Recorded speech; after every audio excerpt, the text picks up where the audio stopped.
Welcome to the Arsenal show. We are live. We've got plenty to talk about tonight. Obviously, Arsenal out of the FA Cup. Gabriel Jesus with another knee injury. Emil Smith-Rowe dropping some quotes about his future at Arsenal and potentially some Arsenal youngsters that we could use in our time of need to score a goal. I'm joined by Steve, Kay and Melvin. Marks. How's everyone doing? Yeah, good, mate. Good evening, everybody. Good evening, Kears. Good evening, Mel. Yeah, fine, thanks. Good evening. Hi, gentlemen. Good. Mel, we'll start off with you. Arsenal 2-0 loss to Liverpool. What looked like a very encouraging first half, but also very frustrating, turned out to be, ended up being a bit of a nightmare with Liverpool coming in and scoring 2 goals. We can't really. I don't know if it was really on the back foot, because I think by then, every Arsenal fan probably felt that a goal was coming, a goal was due, because our luck was up. What were your thoughts on the game? Well, as you say, first half we played some of the best football we've played all year against one of the best teams we've played all year. That was fantastic. But as the game progressed, even when we kicked off second half, for the first 10 minutes of the second half, I turned around to Craig and I went, "You know how this is going to finish, don't you?" He went, "Yep." Without even saying it, we knew it was going to happen. Been there so many times. The old saying, if you don't take your chances, it comes back to bite you. And that's exactly what happened. So when they scored, it was like disappointment, head down, oh my God. But, well, I'm ready for this. I've been ready for it the last 30 minutes. Yes. Exactly. And it was, number one, I wasn't sure. And I've only seen the goal once because I don't like watching horror movies too many times. But I watched it on the day, obviously at the ground. Yeah. But I thought, and Craig said as well, we weren't sure if that was a foul on their attacker for the free kick they scored at. Can you enlighten me? You've seen it obviously more times than me, I would have thought. In the box. Was it a foul or was it just a tackle and he went over? Because from where we sat, it looked like it was a very, not sure. Irrespective, we should have cleared our lines. Brilliant free kick, but we should have cleared our lines. Yeah, I don't remember any fouls. I don't remember. That's where they scored from, the foul that they scored the goal from. Oh, from the free kick. The foul, yeah. Free kick. I'd have to look back at it. But yeah, I didn't. There was nothing at the time where I can remember thinking that we've been hard done by there. I actually thought the referee had a pretty good game. Yes, there were some decisions that could have gone either way. But I felt he had a pretty decent game. I mean, it weren't one of them games where I'd come out and I could point any fingers at the ref. I thought he was all right. We can't blame the ref for the result. We can blame ourselves for 100% for the result. Not only our forwards, which let us down big time, and midfielders when they had a chance, but our centre half should be able to head that ball. I don't care what you get called. You go up for a ball and you're halfway there. You don't halfway stop. You continue with what you're doing. That way, you know you're the first one to the ball and that ball gets cleared. You don't suddenly turn your head and it goes in off your head. You're a centre half. Yeah, I know he's playing at left back, but it's irrelevant where he's playing. Yeah, once that ball goes in there, Kieran, he's got to head it away, hasn't he? Yeah, no, it won't matter that he's playing at left back. He's still a defender at the end of the day. Exactly. I can't work out what's happened there. For me, I would have said there's a communication issue, because if Rambo's coming out the way he is, I don't understand why he's coming out if he hasn't. If he's called for it, fair enough. But the defender cannot see Ramsdale coming out. His eyes on the ball, and Ramsdale's behind him. What I always used to tell my defenders, is if I call for it, I'm gonna. If I call for it, I'm taking you out and everyone else out with it. Yeah. So if I call for it, and I'm not there, and you think you can get on that ball, just get it. And we'll deal with the aftermath afterwards. We're not going to start worrying about, I should have got it, you should have got it, you called for it, you missed it. If you're next to it and you think you've got this, clear it out and then be like, sorry. It's the mutual understanding that defenders and goalkeepers have. Defenders and goalkeepers have an understanding. That's why you have to have some continuity with your keepers. That's why your keepers have to know your defenders. Whether it's Raya or Ramsdale, communication is massive when it comes to keepers. So I don't know what's happened there. But either way, the header was still terrible from Kyrgios. Like, it was still a bad header. Like, he's got the wrong side of it. Like, even if Ramsdale has called for it, the header's not great. I did feel for him. But yeah, it wasn't a good goal to concede. Not a good goal to concede at all. And what about the ones we missed? There was a period in the first half where we're in the box in the 32nd period where we could have had 4 goals. You're like, one of these has got to go in. And obviously they didn't. Yeah. And Nelson in the first minute or two should have. Nelson in the first minute pretty much summed up how our finishing for the rest of the day. Because I think he overthought it. It was for me. That's as it drops, toe poke it past the keeper. As it drops, lob it. He was in no man's land, the keeper. Yeah, he was in no man's land. But that's a difficult one to still do, Melv, to get it over the keeper and down, because you've got to get it up past his hands and back down. He's trying to take it around him. But even then, the finish was just it wasn't clinical at all. And you know why? Kieran? Because when he went past him, he stopped and put it on his right foot. Once he went past him, he's got to hit it with his left foot, Kieran, surely.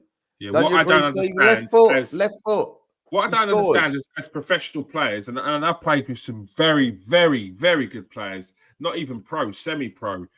But when they got in front of goal, they put it in the back of their net. If the ball drops onto their left, they're finishing with their left. So when you get to a certain level of player and you're a professional and you train week in, week out every single day, if that's your life, I'm sorry, but you have to be putting the ball, working the keeper, bare minimum, or 2, you should be finishing with your left foot. You should be able to finish with your left foot. So there was a lot of criminal things.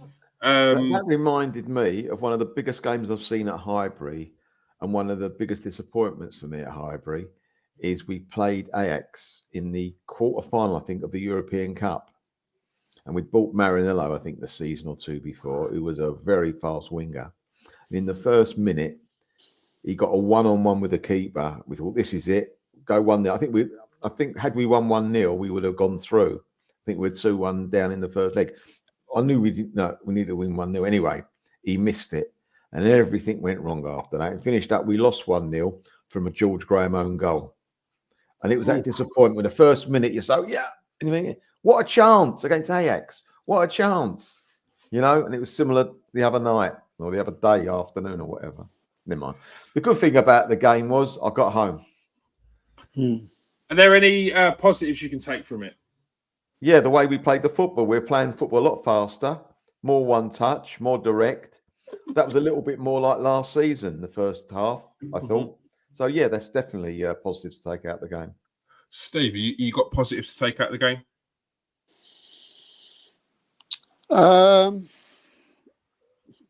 Yeah, I mean, the way we started, as you've already mentioned there, some of the football we've played was good. It was just mainly, but there was still, for me, I mean, we're on the subject of positives at the moment, aren't we? I mean, you can flip it around to negatives if you want, Steve. Yeah. I mean, Odegaard probably was the main positive for me. Absolutely, just an incredible footballer. So, why do you think he's still absolutely incredible? Because there's a fair few people online. I have no idea. I've seen people say he's not a captain. He should be taking the captaincy off him. People saying he got missing again the other day against Liverpool. No, see, I don't see what they've seen. Yeah, sometimes it takes you a few games, fewer seasons to suss out why, if a player's off form or if a certain player, just isn't playing well. I've come to the conclusion now that it's not Odegaard. He is the one who's created the chances. He is the one, but I mean, he stood out. He stood out. People kept going on about the Liverpool players. On the weekend, he was man of the match, even though we lost. Absolutely outstanding. And Yeah, I mean, I would feel. I actually felt sorry for him when he came off the pitch because the I mean, it's no coincidence now. It's been like it for quite a while, but I'm fed up with Arsenal fans talking about certain players in certain areas and not calling out who should be called out. We seem to be more worried about what Raya's doing and the goalkeeping situation and why we bought a £60 million from Chelsea when it has to be said that Saka, if it was anybody else, he'd be dropped. Why do you think the manager's not dropping him? Because we've got I don't know. Because every now and then he may be capable of turning out that special thing, but we could say that about Martinelli. He's capable of turning into the special thing. But look, I hate talking about Saka in this tone of voice because I'm used to giving Saka 9 or 10s out a week, but I'm fed up with people not giving him a pass and not calling him out. He was absolutely for the worst player on the pitch for me. Against Liverpool. His final ball was awful. His finishing's awful. Then people will go on about the goal he scored against Fulham. Well, if you look that back and he missed that, he had an open goal and he nearly missed it. But there's something wrong there. Martinelli looks great when he gets the ball. Again, when he come on, exciting. But the final ball was absolutely awful. And as I said, whoever plays up front at the moment, just Havertz played up front. He had a lot of chances. He obviously should have scored a couple, but he missed. But we can say the same thing about Eddie Nketiah. When he starts, he come on, did nothing. And Jesus, the same. Whenever he plays recently, he does nothing. But, I mean, at the end of the day, we still lost the game 2-0. And it wasn't good. It wasn't good. I mean, you could say the 2 goals that Liverpool scored. One was, it was a good cross from whoever it was who crossed it into the box. That was a good cross. Trent, wasn't it? Trent. Probably Trent. Yeah, he was quality and all. Yeah, probably. And I don't know what happened with the goal. I've watched the goalkeeper, their goal back a few times, and I just don't know what I don't know what they was doing. I mean, one thing that did stand out to me is that Ramsdale come a hell of a long way to get that ball. So I hope he did shout for it. But then at the same time, you're the goalkeeper, Kieran, so I'll bow to your expertise. But he didn't half come a long way. Do you do that when you've got centre half? Was he that far out? I didn't think he was that far out. Well, he was. Yeah, it's your area. Your area is your area. It's your whole area. He come in between about 4 or 5.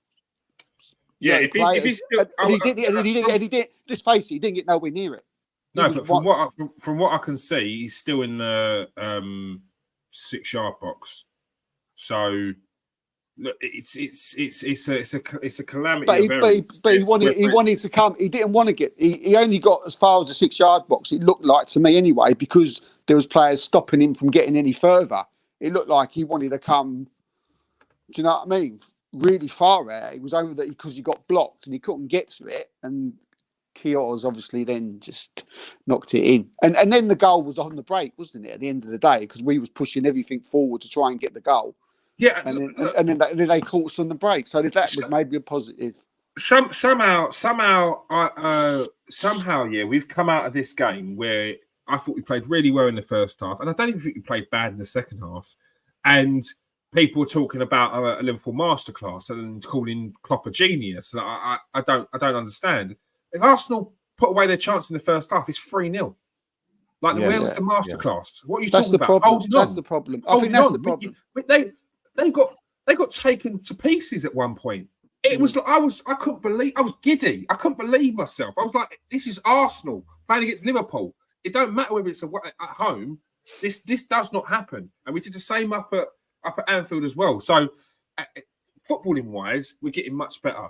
That system's starting to work, isn't it? Because if we look back over recent games, right? You look at Brighton, right? We was outstanding there, right? We look at Aston Villa. We should have won that. We had like the majority of the game and should have scored loads of loads of goals. Against West Ham, we had God knows how many shots and didn't score. Against Liverpool, we was battering them for most of the game, but couldn't score. Why do we struggle against Fulham? But people who say this system's not working, something must be going right, mustn't it? Yeah. So something's going right in terms of we're now creating more chances. We seem a bit more fluid. But I said it before the game. I think part of that was the fact that Jorginho was playing in midfield. I think part of that is the fact that Odegaard was able to have a little bit more freedom going forward because he's not got to look behind him constantly. Whereas when he's got Kai Havertz, you've got 2 8s who is pretty much sitting as the 2 8s in front of the single pivot, which is Declan Rice. And I'm thinking now, this job that Declan Rice is doing, he's doing great. He's doing brilliant. And I'm not taking anything away from him, but it's too much for him. But Kears, for him to again, start the attacks and then defend as well. But doesn't like you say like Odegaard gets more freedom, right? Again, this is just I'm just putting this out there, right? Isn't the inverted fullbacks? Isn't that supposed to give Odegaard freedom as well? Yeah, but we haven't got any. Isn't that supposed? I mean, unless these inverted fullbacks are not doing their job properly, because then that should give freedom for Odegaard to do what he's to go forward. Ben White is not an inverted right back. Ben White is he's not played there. He's not played there. And Zinchenko, when he has played there, he's played well in about 4 games this season. And the rest of them, he's been very up and down. Even in games where he has looked like he's doing all right, he'll drop a clanger and his head will go down. Yeah. Like, I love Zinchenko, but we do need another option because I think he's good for certain games. I don't want people talk about sell Zinchenko, get rid of him. Why is it always with us? It's like a player might drop in form or there might be a certain weakness that he has. Get rid of him. He's rubbish. This guy got 4 player of the months last season, and all of a sudden he's rubbish and he's a detriment to our team. Play him in games against the lesser teams. When you come up against Liverpool, when you come up against Man City, what did we do last time? We stuck Tommy Asu at left back and Salah was non-existent. So we can do that because certain games, Zinchenko will be better to play in. Certain games, this whole one size fits all doesn't seem like it's going to be happening with us. We need to rotate. We haven't got the upper echelons of players in world football. We've got top players and we're trying to make them into world-class players. So while that is happening, we've got people who are going to have peaks and troughs in their form. But they're not at that level there consistently all the time. So you're going to have to rotate horses for courses in certain games. Maybe that's why we're looking for fullbacks, kids. When Timber comes back, maybe then we'll look, maybe it'll come to, but that still doesn't. And also Ben White. I mean, I know for 100% fact that we're really serious about Jeremy Frimpong. I mean, very serious. And I'll give it 80% chance he comes in the summer. But that still doesn't take away the fact that our forwards are not performing, is it? That seems to be, we've spoken a lot over the weeks, right? And we've tried to analyse, we've tried to see what happens, we've tried to work out what the problem is. It seems to me, again, you still might not agree. It seems to be those front 3 are just not doing it. They're not doing it. If you include Havertz in the front 3, I was so incensed with his, can't call it a header, when he missed the open goal with his head. Yeah. I was so incensed. It was like a butterfly headed it. It was like weak, no conviction, no strength, no guts. It was like you call yourself a footballer. Yeah, like Jesus is the week. I was just about to say the problem is, and he's a forward. And he's a forward. What I would say, some people get passes. You see, that's what I do. Some people get passes. No, what I would say was with Havertz, it was a poor header. But I'm not seeing that ball go to Havertz more than enough. And then I've seen Gabby Jesus, who can get up to a header, he can leap to a header, but he always seems to do that when he headers it. It's always like that. Someone needs to tell him to get his head over the ball. Aren't people paid that, Kieran? Aren't people at Arsenal paid to do that? Of course they are. Why are they doing their job then? I got no clue. He's not someone who's good in the air though. Jesus, is he? He's not like. Oh, he scores some quality goals in the air. He has. But he's got a leap on him. You should be able to header it down. You should be able to know where the goal is to header it down. In fact, last season I think he's got about 5 or 6 goals with his head. Look at that one against Liverpool away. Beautiful. Right in the corner. Like, he can do it. We can do it. Yeah, but one in the blue moon. It was shocking. Those headers he did against West Ham. But it's not one in the blue moon. It's not. Let me put up some stats on Gabby Jesus' heading, because he scored headers last season. It wasn't a one-off. He gets in a position. Yeah, I think what it is. I think the point is that at the moment they're not doing it, are they? You know, and why is that? You know, why are the front lot so poor? We can't keep going on about the midfield, I don't think, because we're creating so many chances lately. Over the when the new system was getting going and we was going, oh, it ain't right, it's not right. But recently we're making tons. I mean, you're seeing all these stats pop up on X, and 60 shots, in the last 4 games and 1 goal and all that. It can't be the midfield. No, the forward play, the link up to get forward, before the final third is good. Our approach play is very, very good.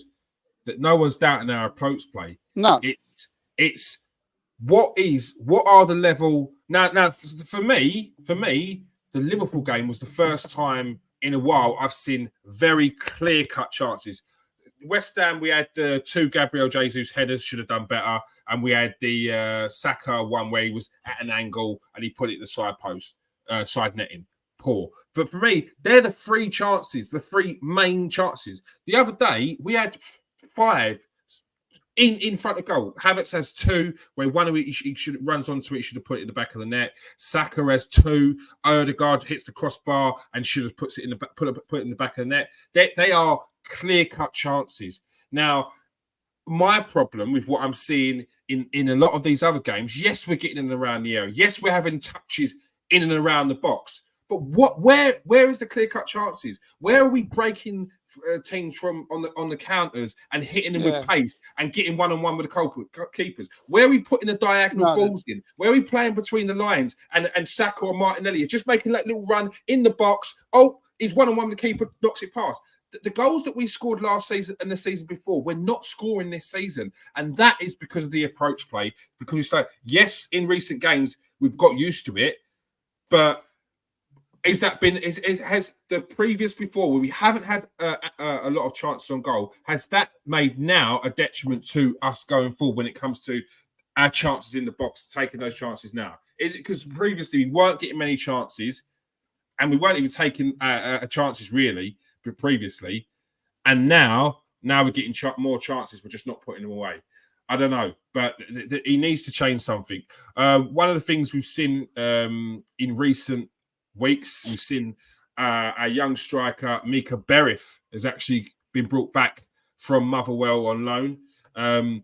This is a player who was very highly regarded in the youth setup in 2020, 2021. I think even before that, I was kind of putting it down to, when you had one of them players who was just big and everyone else is just not quite got up to his size. I thought it might have been that, but he did get 21 games, he scored 21 goals and got 13 assists. The season after that, in 2021-22 season, he was, for the under-23s, he got 11 goals and 4 assists in 21 games. Last season, he was out on loan to RKC in Eredivisie, where he got 2 goals in 12 games. And this season, for Motherwell, he's had a very good season so far. 14 games, 6 goals and 5 assists. Yes, it's the Scottish League, but for a young up-and-coming striker, questions need to be asked. A 20-year-old Melvin, what would you do with this youngster? Would you give him an opportunity in front of up front? We've seen Eddie Nketiah get opportunities. We've seen Gabriel Jesus get opportunities. The other day, Kai Havertz. Do you think it's time to give a youth chance? When we've played games and we've brought on players, in my opinion, for the sake of bringing them on, there is no reason why we shouldn't give a kid like that, or more than a kid, 20 minutes or so. Mm-hmm. Give him a proper, not a 5 minute, not a situation where he doesn't get his football shirt sweaty. A proper 20-minute run out. Let's see what he's made of. Let him be against the best. And that's been the reason why I'm a bit confused with the youngsters on the bench. He never brings any of them on, even when not that we've been 2 or 3-0 up recently, but we were 6-0 up in that European game not so long ago. There was a situation where he could have brought 1 or 2 on. Even give him 20 minutes. We ain't going to lose. There's no downside. I mean, how bad can they be? They can't be. Do you think that's because the position they play, they are 2 central midfielders? Do you think that makes a difference? No, it doesn't make a difference. No. If you're 6-0 up, you can take your best player off and put a kid on, in my opinion, if you want to test the kid. Yeah. No. Steve, and I think he made sorry, just to say one thing. Sorry, Kieran. He made a rod for his own back, Mikel, because last season, was it away at Bournemouth, he brought the young kid on with 2 minutes to go. Oh, Ethan Wanyeri, yeah. And he said, "Oh, that's it." He says, "This kid is good." Blah blah. Gave him the big. I didn't do it for anything else, but the ability of this kid. Well, this kid is now a year older, and he hasn't smelt the Arsenal first team. So to me, why did he do that? Was he just trying to break a record, make a name for himself? I didn't agree with Arteta. At the time, I didn't like it either. I thought, in 2 minutes, what are you going to do? And if you're going to just say after the game, I just want to get a taste of getting on that field that first time, fair enough. No, he said, this kid is nearly ready. Well, a year later, where is he? All right. Steve, what would you do with the young striker who's just been brought back from Motherwell, Mika Berith? Under 21, Denmark, Danish international. Would you give him an opportunity? Do you think Eddie's had his time to see something else? No, I mean, I don't know too much about the player. I've seen a few clips of him on YouTube. I've spoken to a few people about him, funny enough, who were well into their Scottish football. And yeah, like you said, he's done well there. There's a time and a place, to bring in these players. And for me, I love the youth. So, I love the youth players, but you can't bring them in there, in my opinion, anyway. I mean, it's too late now. You can't start, we're sitting 5 points behind Liverpool. You can't start bringing in Ethan Nwaneri and Miles Skelly or Koza Dubé or something and, starting expecting them to push us into Champions League football. It's just don't make sense to me. And I don't think any top club does it. I don't think Liverpool would. I don't think Man City would. I mean, even when you go down, I don't think Tottenham would. Well, Man United have done it because they've brought in Garnacho. Yeah, but they're tosh. They've brought in Kobe Mainoo. So that's what I'm saying. They got a lot of choice, have they? The rest of them are we've just had to play. We're not. We just had to play Kai Havertz up top, and we've already got a striker on the bench in Eddie Nketiah, who is a known striker, whereas Kai Havertz has been brought into Arsenal to be a midfield player, and even then we've still played him up front. So something's not right. Mikel's not happy with something. Well, there's definitely not. Well, he's not happy with Eddie. That's a certainty. He's woken up. I mean, there's me. I mean, we talk about Mikel Arteta's not happy. I mean, I'm not happy. I'm not happy with Jesus' form. I'm not happy with Eddie Nketiah. Havertz has only played up front a couple of times for Arsenal. I mean, I don't think Havertz is the problem. People jump on his back.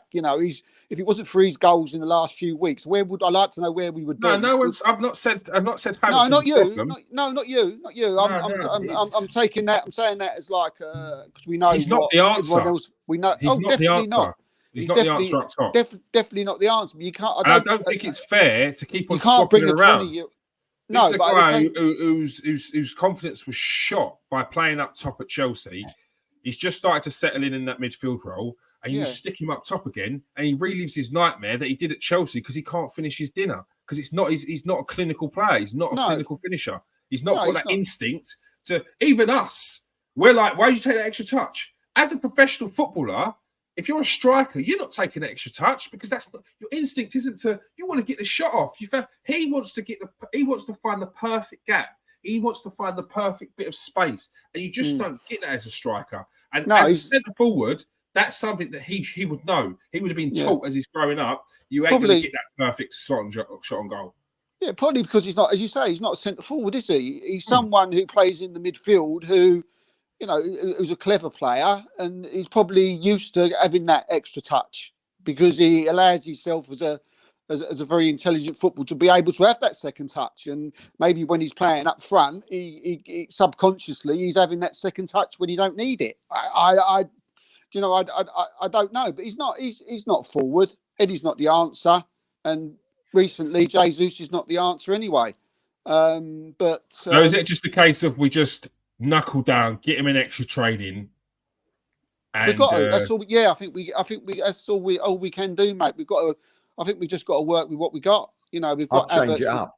We've got Nketiah, we've got Jesus, and it's up to Arteta to decide who he wants his main man to be if he's not going to buy anybody in the in the winter. So yeah, I mean, again, like we're making the chances, but we're missing them. But it's not just their centre forwards that's missing them. I think people just got to stick, avoiding it's Saka, the amount of chances he's missed over the last few weeks. Absolutely ridiculous, absolutely open goal chances, headers, shots. Havertz got into two positions against Liverpool, right, where he got behind the defence in the second half. Fantastic runs. Totally bamboozled the Liverpool defenders. Got two crosses in a 10-minute amount of space to buy Saka all on his own, and he can't even roll it to Alisson or make him work. Yeah, it's a poor one. He's put it over the bar as well. Awful. And he put it over the bar and all. Terrible. One of them he could have pushed back for. Who was in the middle to just blow. Who was it? He could have. Was it? I don't know if it was. I don't know who it was. But the ball come to him. He shinned it. All he had to do was just control it and push it sideways a few yards. Yeah, but that was great play from Havertz, wasn't it? That was fantastic ability. What I would do with the team at the moment, I'd change it up. I'd have Havertz up front. I'd stick with that for the moment, even though he can't head a ball. I'll stick with that. That's not the first header he's mucked up under no pressure. I would play Jesus on the right instead of Saka. I'd play Saka on the left in midfield, like number 10, and have Martinelli outside him because I think he needs a change, Saka. If he don't need a rest, he needs a change. I think he looks bored playing in that position. He gets the ball, sticks his bum out and turns inside. He does that 100 times a game. And I think he looks fed up with it. Or he might be fed up a bit with football. He's played so much, let's not forget. But I think if you change his position to that left-handed side opposite Odegaard, I think he can do a lot of damage. And he'll be facing his defenders for a change instead of having his back to them. And I think he can do a lot of damage. And coming onto the ball and hitting it as well, I think he might get a few goals. But we do have a lot of footballers now. Forgot the old adage of keep your knee over the ball. The amount of times they put it over the bar, it drives me mad. That's the first thing that instantly comes to your brain when you kick a ball. It's keep your knee over it. Just keep your knee over it. That should be a default. You can't get out of any other gear but that gear. Keep your knee over the ball, right? But anyway, that's what I would do with the forward line. I think Jesus would be better over there. He's still a terrific footballer, Jesus, and I think he's struggling a bit up front. I think we give it to Havertz up front with Martinelli and Jesus either side of him, and Odegaard and Saka, and obviously Rice. And I think that's a decent team. Decent team. I think that's a good idea. I'm all for mixing it up. There's a little bit of me that I know what Saka can produce. So I'm sort of going maybe sort of second change my mind as soon as I said this. But do you know what I mean? I think like when Martinelli gets the ball, recently he seems to be the one who can cause more danger. He's the one who gets me off my seat. He's the one who gets me excited. Yeah. His final ball hasn't been great, and his final finish hasn't been great. But when Bukayo Saka gets the ball recently, I'm a little bit. I don't get excited as what I used to. You know what he's going to do, Steve? You know what's going to happen? The bum comes out and the turn comes in. Yeah, I'm not knocking him. It's been great for us. Martinelli will do a Cruyff turn. He'll flick it through someone's leg. He's quicker than Saka.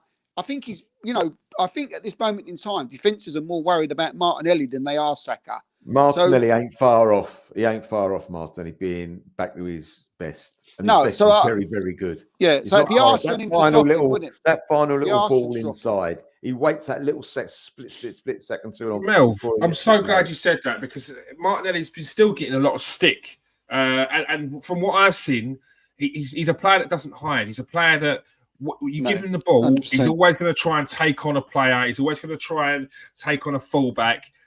I think the problem that Martinelli has suffered with is he suffered with it last season. That to change up his game quite a bit. Is he's got no support on the left. He's got no one that runs down the left and overlaps. Now sometimes you see early in the season you saw Declan Rice moving over to the left, which then gave Martinelli a different sort of a role where he could drop into the middle. You also saw Havertz drop onto the left, so then Martinelli could drop into the middle. But you're never getting anyone who just bombs down that wing and overlaps him, which then just takes away your fullback and gives a little bit of space to Martinelli. So he's having to create that. So his game is developing differently and also stuttering a little bit because he gets caught out sometimes. And I do think that some of the frustration being taken out on Martinelli is definitely not fair because, I said, he tries every single game. He's relentless. And one thing that frustrates me about Saka, Arsenal in general, is if we take on a man and get some joy out of him, we should be just absolutely battering him for the whole game. Martinelli did it against the defender, Sevilla defender. He got some joy out of him, and that was it. He was spending him around in pivots. He was sending him to Tesco's and back. It was ridiculous. Where Saka, I'm finding that if he goes to take on a man and he doesn't get anything out of him, then he opts for, as you're saying, turn in left, look for the short ball to Ødegaard. Whereas I think he's just got to keep on trying. He's got to keep on trying to take on his man. I don't know whether that's because he's had lumps kicked out of him over the years and he's stopped. But Saka was a player that used to take on a player. He used to take on the fullback, use him, do him for pace, drop a shoulder, come inside, come outside. You don't know where he's going. His game's simplified too much recently, and it's been to the detriment of our team going forward. James says, good evening, lads. Berwick is only back for the moment for Scottish football. Scottish football's on a break. They have him training with us, not recalled apparently, but he's doing well at Motherwell. Yeah, he's doing very good. Goals and assists, so he seems like more of a complete forward. Arteta likes. Let's quickly get on to other things. So we've also seen some bits and bobs from Emil Smith-Rowe. He says his injury's behind me. He wants to kick back on and get on the pitch. Now, it's a headline that I was a little bit surprised at because you'd think that Smith-Rowe is potentially a player that could be leaving in the January transfer window to make up for some funds, or if not, in the summer. But the words that have come out now, it seems like he's had some encouragement from the manager, maybe. Steve, what's your knowledge of the Smith-Rowe situation?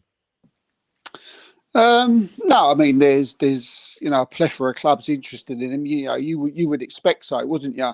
Of someone with the ability of Emil Smith-Rowe. There's nothing concrete, about him leaving or anything like that. And that's been our sort of, the question really that we've been asking ourselves over the last few weeks. What's going to happen in, because it's great to see Emil. We love Emil, and it's great to see him come out with those words. I mean, we wouldn't think anything different from him, would we? To be honest with you, if you thought Smith-Rowe was going to come out with an interview, you would pretty much say he was going to say, "I'm an Arsenal boy. I want to fight for me place," and of sorts. So, yeah, I just can't. For me, it just I don't know. I can't see where, I would play him. Do you know what I mean? I would have played him in the Liverpool game. And, where would you play him? Anywhere. Do you know anywhere? Just give him a game. It's an FA Cup game. It's against Liverpool. It's not like we're playing like a player of less ability or anything. We're playing an England international who's, a couple of seasons ago was Arsenal's best player. So I would have played him against Liverpool, but Arteta does not seem to, want to give him a chance anywhere. But I thought Liverpool would have been like the perfect. But now we're at both cups. You can't see him really getting any starts in the Champions League, and to be honest with you, I can't see him getting any starts in the Premier League. But for me, if I was manager, there's times where the way we're playing at the moment, I think we'll just give him, let's try him out. Let's put him out on the right, on the left, or anything like maybe on even put him in Saka's position. Give him a go out there because he's pretty versatile. We can, he can play anywhere. But as I say, I don't see where he's going to get the game time. If he's an A-Lem boy and he's just said, look, I'm just happy to be here, that's fantastic. But as Arsenal fans, we want to see him on the pitch. We want to see what he can do. And there's part of me that wants to say to him, Emil, do yourself a favour and leave. Because I want the best for him and I want him to enjoy his football. And he just doesn't seem to be getting a chance at Arsenal. But hopefully in the future, he does. But why he wasn't playing in that Liverpool game, is a little bit baffling to me. But there you go. It's difficult, mate, with him. I don't know what you two guys think, but I just find it very, very difficult looking at it from Mikel Arteta's eyes, what he's going to do with him. I know what I'd do, but Mikel, I've just got a funny feeling he's not, in his immediate plans of starting him in the first 11 anytime soon or bringing him on. I feel like we're getting to a point in the season where something needs to change. You've got to try something else. 100%, yeah, definitely. Mel, what would you do with Emil Smith-Rowe? It's encouraging words from Emil Smith-Rowe. He's dropped a couple of interviews recently, which seems like could potentially even be last chance saloon. How would you play him? Would you give him a go? I love Emil Smith-Rowe, exactly. On Sunday, sitting there, I said to my son Craig, I said, I'll tell you what, there was 20 minutes to go. I said, I'll bring on Smith-Rowe now for Odegaard. His legs had gone. He had a great game, Odegaard, but you could tell when Liverpool broke, he just couldn't get back Odegaard. He wasn't doing it. He wasn't, he does so much running in a game, Odegaard. He presses so high as well that it's very difficult to do that for 90, 95 or whatever minutes. So I'm not a lover, but I'm not a lover of Nelson. I think he's had his chance. He's, I reckon he'll have his testimonial next year. He's been with us so long, and he still hasn't done it for me. Smith-Rowe is not all right. He's not a winger as such, but he can play wide, if that makes sense. Mm-hmm. Cutting inside and doing really a dangerous guy. You can't bring him on 5 minutes to go once in a blue moon and expect him to improve or get back to match fitness. He's got to play this player, and it's not as if we're playing so wonderfully well that we can afford not to have him in the team. If we're winning every game, and I say, "Oh, what a player is Smith?" No, well, you can't afford to put him in. Look, you don't change a winning team. We're not winning. We're not playing particularly well, apart from the first half against Liverpool.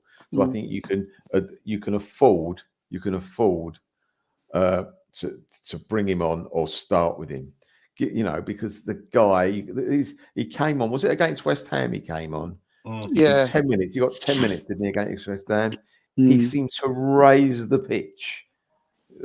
All of a sudden, he was buzzing. He was here. He was there. He was trying things. You could tell he wasn't hiding or anything, which he might have done. I mean, thank God he doesn't seem to have affected his confidence. He's one of the most natural footballers we've got. And when you think of the people that has been picked in front of him, I got to shut my eyes and think, what's going on? He's lost weight as well. He's looking in good shape. That was the rumours, wasn't it, that he put a bit on, and that's what upset the manager.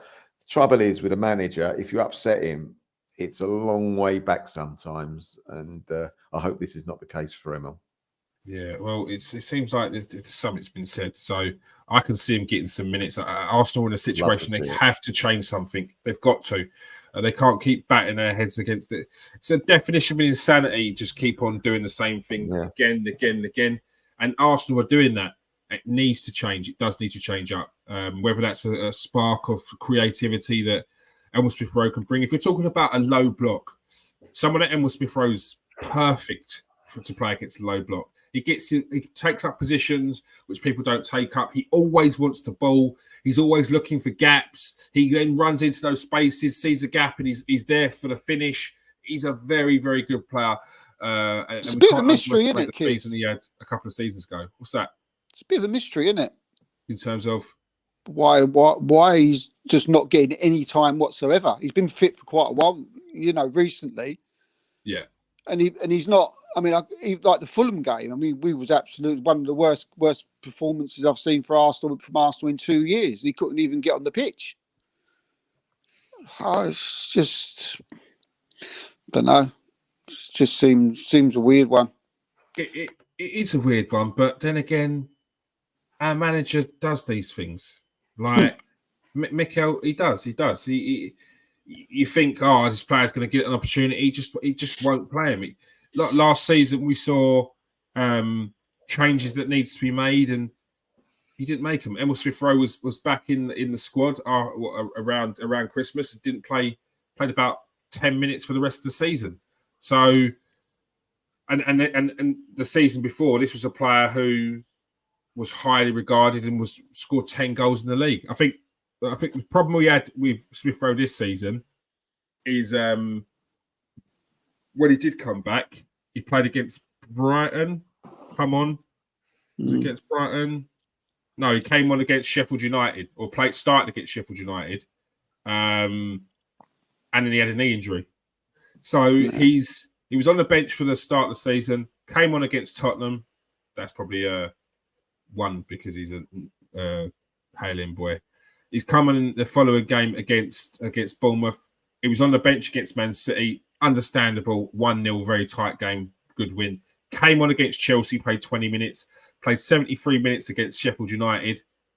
Got an assist. And then he had a knee injury. So I think we're getting back to that the key word that Mikel Arteta said in his press conference a couple of weeks ago was availability. Availability is as big a stat as any others. You could have the best player in the world, but if he's unavailable, he's useless. And I think we're getting to the stage where we're seeing the players that we would rely upon kind of get eased out the team because they can't be relied on with their availability. And we can't build a team around these players if they're going to be unavailable in certain Jesus. I mean, is that a bit of a stronger word? Liability. When you he's becoming one, isn't he? He's becoming one because of his injuries. Because he's he's always got an injury, and it's like because of his injuries all the time. Where I think last season, there's an argument to say that if he didn't get injured, we might have gone on and won the title. He might have scored more goals than Eddie. We don't know. Mm-hmm. Right? I mean, and again, he's picked up an injury right at the beginning of the season. He's picked up another injury now.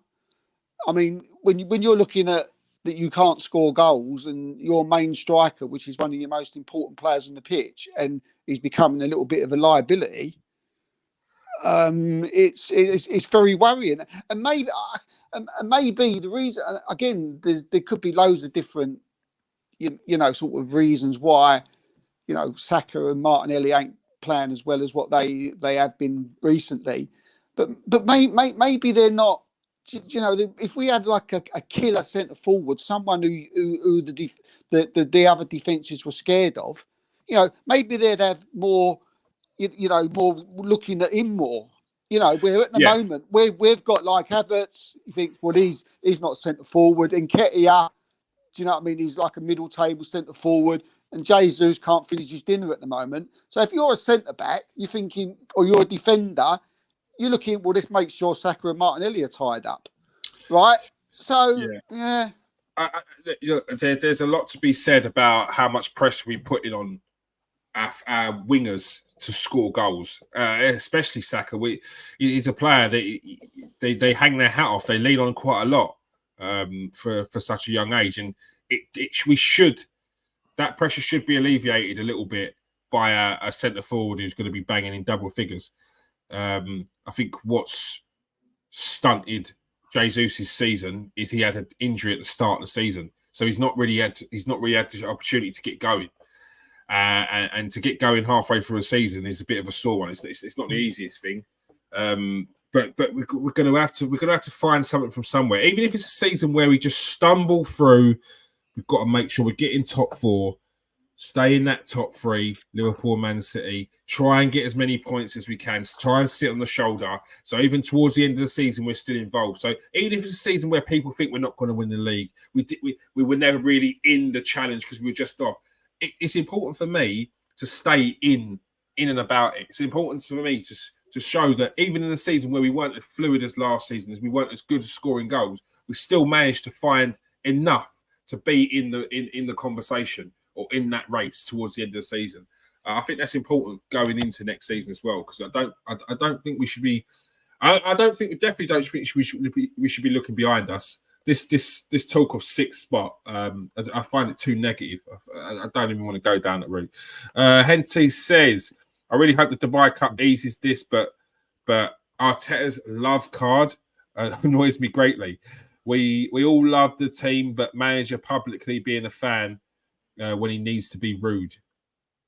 I feel like I was speaking to one of my uncles there, speaking in fables and riddles a little bit. I've got a big concern about Jesus 3 times out with a knee injury in the last 18 months. It's exactly what I was saying. Fluctuations in his weight, that's very true. I think we saw that with Emil Smith-Rowe, but I think since Smith-Rowe's come back, and I'm talking about from last year, I think he's lost weight. So, Steve, you were saying that you felt there was a concern of the manager. Maybe it was when he first come back last season, but from what I've seen, I feel like he's losing weight quite. You're not talking about Smith-Rowe, is he? No, he's talking about Jesus. Yeah. I was saying about Smith-Rowe. Yeah. I really hope he comes back and firing. He's got an impeccable record in the Champions League. Yeah, that's a good point. It's a very good point. I think people have been quite dismissive of the Champions League just because Arsenal have not been in it for a while. But we've got Porto. We've played very well in the Champions League so far this season. I think we took up a foot off the ball when it came to the Lens game, but in the repeat fixture, we absolutely battered them. So I think that was definitely a one-off in that game. And we did take a lead in that game against Lens as well. So it's encouraging stuff. We do need to get firing. Quickly before we go, it looks like at the moment a striker doesn't look realistic. It was never realistic. 100 million when you're talking about the likes of Ivan Toney, 100 million when you're talking about the likes of Ollie Watkins, which I keep on banning about as well. Dominic Solanke, especially with the other two that the clubs have sort of said they would like 100 million for. You can imagine that Bournemouth are going to say if they're 100 million, Dominic Solanke's 70. Is that the money we've got to be paying for these sorts of strikers, or do Arsenal going forward need to bring in strikers of a younger age? They need to send out their scouts and get them doing their work. Steve, what's your thoughts on this? Do Arsenal need to bring in one of the ready-made Premier League well-known strikers, Victor Osimhen, going forward, or do you find not see an opportunity for a young up-and-coming striker to come through at Arsenal? What's your thoughts? No, I think we're in the position that we're in. We need someone out there who's, who already is hitting like 20 goals a season. You know, we need to bring that experienced head in who, unlike our front players at the moment, when they get the ball in front of their goals, you know, they're guaranteed that, you know, they're going to put the ball in the back of the net. See, the first thing they they think of is going to be goal. You know, when Tony gets in the box, his first thought ain't to see who's around him. His first thought is look up. Where's those nets, and can I put it in the back of it? And that's the same with players like Osimhen, and that's the same with like a Watkins. That's the same with forwards like Ivan Toney. You know, we got enough of the playmakers. We've got enough of the silky smooth players. We've got Odegaard. We've got Saka. We've got Martinelli. We've got Havertz. You know, Rice can play a bit. We've got others. Do you know what I mean? We've got players on the bench who are silky. We need that. We need the killer who's just, first thought is to score that goal, and has been used to scoring them for a long while now. I don't think we can start looking around for like a 20-year-old or look. I know Ireland's young. I know that, but Ireland's a freak. He's an absolute monster. He's just something that's come out of. Do you know what I mean? He's not normal. Do you know what I mean? But he's in his early 20s. But as a rule, that age, you're looking at someone 20, 24, 25. So for me, you've got to go and find someone who's experienced and doing it and doing it at a good level, in whether it's like a Bundesliga or Serie A or in the Premier League. I don't want someone coming in who's gonna. We'll see how they do, or will he? I want someone to come in who I know who's been knocking them in the back of the net, who I see week to week in other countries or playing for other teams, and I want him up front for my team. And off the top of your head, who would be your preference? It's the $1 million question, mate. Isn't it? No, it's the $100 billion question. The $100 million question. You've got. There's Vlahovic, there's Tony, there's Watkins. There's been rumours and links today for Alexander Isaac. I'm a big fan of him. I like him a lot. We tried to sign him last summer. We tried to sign him before we signed Jesus. It was just his release clause was a little bit too much at the time, so the deal didn't go through in the end. It's someone who can score 20. So, and there's not many of them out there. So you're looking at. A lot of people will say a 20-goal season striker, but like you've just said, there's not many out there that score 20 goals in any league. Yeah, I'd go Vlahovic. If someone's just to say you want to go and pick someone and put him up front and stick him in there for the Crystal Palace game, I'd go and get him. Steve was just about to give us his rundown on why he wanted Vlahovic, and then his internet cut off. What's going on, Steve? What's going on? Mel, who would you bring? Is there anyone you've seen in the Premier League that you think you'd bring in? Well, I wouldn't spend that money on Tony. I don't think he scores that many goals considering he takes all their penalties. I think Watkins, the last couple of months, hasn't set the world alight. I thought he started off very well, but he seems to have gone in down to second gear. So I wouldn't have him because he hasn't done much recently. Like I said, there's no one that impressed me that we can get our hands on. You're talking about the Newcastle guy. Yeah, he's a very good footballer, but Newcastle aren't the Newcastle of 2 years ago. They ain't going to sell their best players. They're not in trouble money-wise. They're more likely to be big Newcastle. Well, because it's FFP, isn't it? Again, there's talk in the summer that they've got to get rid of at least maybe one, possibly two of their star players. Really? Yep. Ramirez has been linked with Real Madrid. Strong links to him.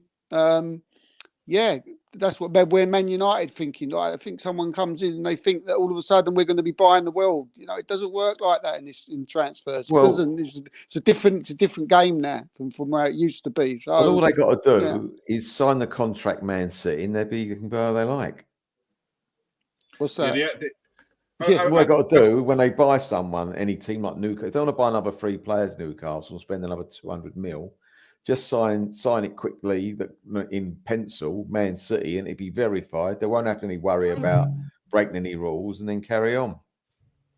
There's no one. I think what we've got to do with a striker, it'd be lovely to take something off the shelf. I don't think there is anything on the shelf which is going to be reasonably priced, because I think we've spent some bad money. We've spent some good money, but I think we've really spent, in all honesty, the Vieiras of this world, the Havertz at the moment hasn't done it. The goalkeeper another 30 mil. You're talking about decent money, and I think we can't afford, on top of the rice, to spend another 100 million. No, you know, knowing there's a limit. Forget about rules. There's also limits to what the owners are prepared to put up. They've put up a hell of a lot actually the last few years. I want to know our scouting system. Can they not actually, you know, take a boat or a plane or swim across the channel to Europe and find a player of 22-3 that is practically there, that we can get for 25, 30, 35? There are players that are scoring goals not at that price, in the other leagues. The only thing is, they're known.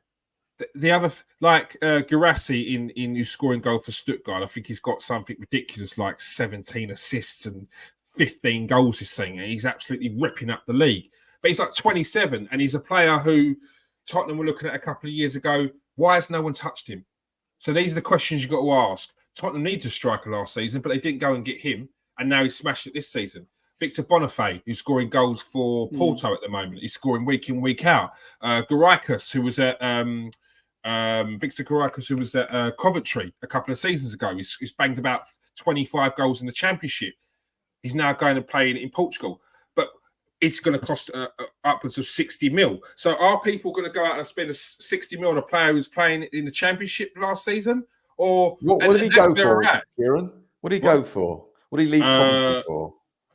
I'm not too sure. Couldn't have been a lot of money, could it? It wasn't too much because it was to Sporting, wasn't it? See, if you're going to what you got to look at, right? I mean, Haaland they got for like 50 something, but that was because it was. But that was because it was a release clause, and that was why they got it for that cheap. You know, because he's a player that was always going to leave them, and I think he stayed for an extra season, didn't he? He stayed for an extra. He signed and a new put contract. it in his contracts, yeah. Yeah, they put it in his contract. So they said, like, can we sell you for 52? You know, he said to Dortmund, look, don't put me when I want to go next year. I'll stay to help you out. So don't go sticking £100 million on my head because I want to leave, because no one's gonna, you know, people. I mean, someone probably would have gone and bought him anyway. So it was a bit of a weird one. But maybe he wanted to go to Man City, and Man City, obviously, where they're looking at FFP, you know, they couldn't have afforded £100 million, and he wanted to go to Man City, who could afford 52. So that's how it works. So it's all worked out. But you look at Liverpool. I mean, they paid nearly €100 million for Núñez. You know, Man United have paid 80, 90, 90 million for Anthony. Do you know what I mean? And you know, Harry Kane went for near on 100 million. That looks a bargain now, doesn't it? Yeah. And so you ain't going to get. Sorry, mate. You ain't going to get these players. I know what Melvin's saying, but you are not going to get a top class striker for anything shy of around 100 million. Yeah. If you want to win the league and Champions League. And this Guirassy was sold to Sporting for 13 million. It raises to 20. But a key thing, he was also at Brighton. He was at Brighton and playing in the Premier League. So, right. So I mean, so these players are developing outside of the Premier League. They're getting a bit more freedom, little less pressure. So, yeah, I'm sure those players are out there, but they need to get the exposure of playing games, and they're not going to get that on the bench while they're at Arsenal or any other Premier League club. So yeah, and then you look at players who are potentials for the future. Evan Ferguson. Yeah, and if you was to buy him now, they're asking 100 million for him. They're asking 100 million for him. And what is he £100 million player? You can't say he's £100 million player. He's not 30 million. He's not 30 million because he's not the finished article. But you're going to have to pay that because he's done it in the Premier League at a certain age already. He's looking like he's a decent talent. So the people are like, "Yep, slap 100 million." If you want, I'll give you a good example, Melv. Right? I'll give you a good example. Right? Florian Balogun did nothing for Arsenal, right? Good youth player. Went and had one decent season in France, 40 million. Hadn't played a Premier League game in a top, in one of the big leagues, if you like, in his whole career. Ends up going for around 40 million, 45 million. So could you imagine what other teams are going to be asking for their strikers? If someone from season, and he scored 4 goals. Really, 4 goals, bloody hell! Yeah. So it seemed like a good. It was a good deal in the end by Arsenal. The first time we did what Man City do a lot, where they show you a little bit of a player, they show you a little bit of ankle, and they put it away, teases you in, and then bang, you sell him. You're like, what have we bought? What have we bought? And I'm sure there's a player in there, but Man City seems to do that very well. Look at the list of players that Man City have got rid of: the Berham Diaz, the Denis Suarez, the Remy Vundos. The list is ridiculous. It's absolutely crazy. And even players now, obviously, Cole Palmer's just gone to Chelsea. Lavia, who's at Southampton, he was a Man City player. But they sell him because they're like, well, they're not going to be in our first team. But they show a little bit of them to then say, you can guess the rest. Yeah. Which is basically even players now, you used to get to the last year of their contract or the last 6 months of their contract. Used to be, and you used to go like this. You used to rub your hands together and think, "Oh, we can get a top class player now for like 20 million, like Sanchez once, weren't it? I think or whatever it was, right?" And like you could rub your hands together, but no, not anymore, because they've become so, wanted by so many big clubs that it's like, 6 months, 6 months up. 6 months left on his contract, year left on his contract, still 100 million for him. Yeah, if he goes on a free, goes on a free. But if you want him now, he's going to cost you the same money. Yeah. And then usually they end up tying that player down halfway through that season anyway to an extra year because they're always, don't they? Because it's a sort of you've helped me out, I'll sell you, but we want to get a decent fee for you. So, and the players see it as fair. Before we go quickly answer, James has said something. Douglas Luiz or Elise both was at Man City as well. Was Elise at Man City as well? I didn't know that. I didn't know that. I knew that Douglas Luiz was, but Elise as well. It's a great shout there, James. Yeah. Again, two football players another 2 players who will also be being asked 100 millions for. The Michael Elise. I think I'd rather have Eze than Michael Elise, but we've got him with Smith Rowe, so there's no point in having him. But Michael Elise is a very good player. I'd just like to see him use his pace a little bit more because he's one of them cultured, seems like lethargic, seems like he turns it on when he wants kind of players. And we need someone who's going to be doing it. The only time you can get a result, right, is if there's a centre forward who plays for a club who are in the shitter. Yeah. Right. Well, they've gone into administration. They need who are in serious, like Juventus, for instance, right? Who are absolutely desperate for cash at the moment.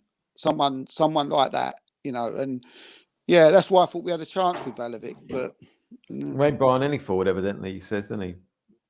Arteta. So in this window, I don't see it. Not realistic, he said. So that's probably because he's gone to some forward and asked for wanted someone for 40, 50 million or something, and they've told him to go and do one.